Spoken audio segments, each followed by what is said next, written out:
the LSU job's open. James Franklin was pretty much the first name that came to the forefront, and he was asked about it. Then it was Lincoln Riley. It was also Mel Tucker at Michigan State. Now it's Jimbo Fisher. The other three have been kind of non-committal. Jimbo's been the one guy to kind of send out the emphatic statement to say, I'm here. I don't want to play against these guys I'm recruiting and signing.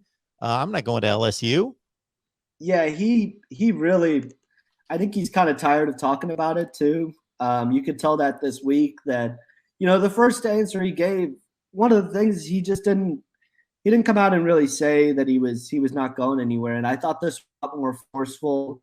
And you see the results now. It shuts the door. And I thought his point was true. A&M's going to recruit probably at worst a top 3 class.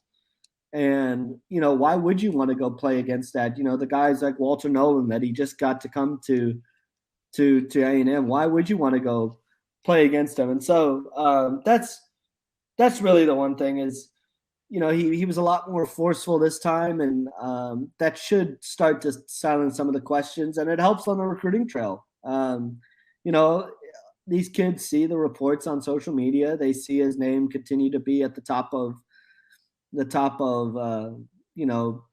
hot boards and things like that. And so, I'm sure he's been asked about it quite a bit at this point, and just wanted to put it to bed. Andrew, the Ole Miss game had to be a disappointment just in regards to competing against a similar team in the SEC West and coming up short on the road, but also because of the Western Division layout that it's still in play that if Alabama loses 2 games, that they can be caught, and especially by Texas A&M since they beat them head-to-head. But it's just not feasible that Alabama's going to lose 2 games. There was thought that, okay, maybe they trip up against Arkansas or most likely Auburn, who has had success against Bama in the past 7-8 years.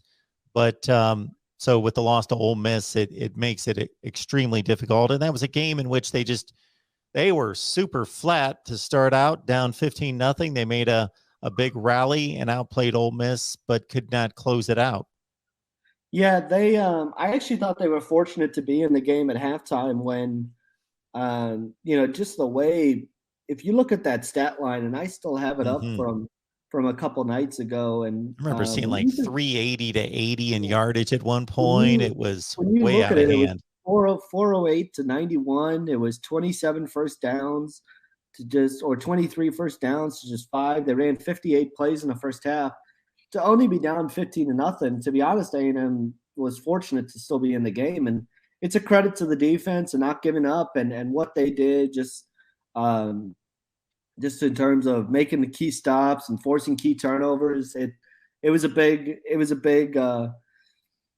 time performance from them, but A&M had a chance. It kind of settled down in the second half, but it kind of reminded me of the way they played against Arkansas, where they just came out kind of slow and fell behind the 8 ball, and then you get out of your game plan and you kind of force the game to be in the hands of Zach Calzada, which is not the way A&M had won recently. They kind of got ahead, got off to fast starts, and be able to control the game and put the ball in the hands of Devon Achane and Isaiah Spiller. And,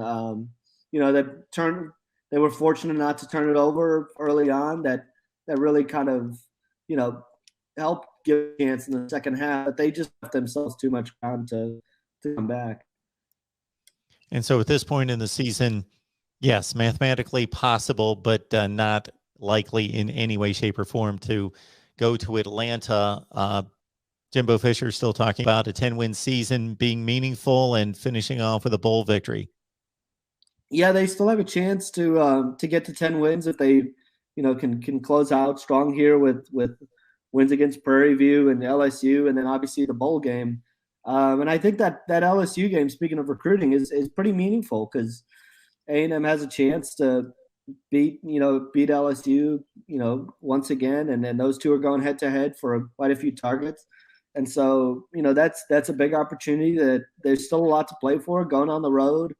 It's going to be a challenging environment, and they better be up to play because LSU obviously gave Alabama a close game a couple weeks ago. They played Arkansas tough. They have played better per se for the past couple of weeks, and so They're certainly not going to let up playing A&M, and there's still quite a bit to play for in terms of finishing off the season the right way. Maybe sneak back into the top 10 in the rankings by the end of the season and kind of set the platform for the future. Yeah, like you say, the record is not pretty for LSU, but if you look at the performance on the field, they are capable, as you just mentioned, with those performances against teams that A&M has either barely beaten or lost to in the case of Arkansas, and also LSU beating Mississippi State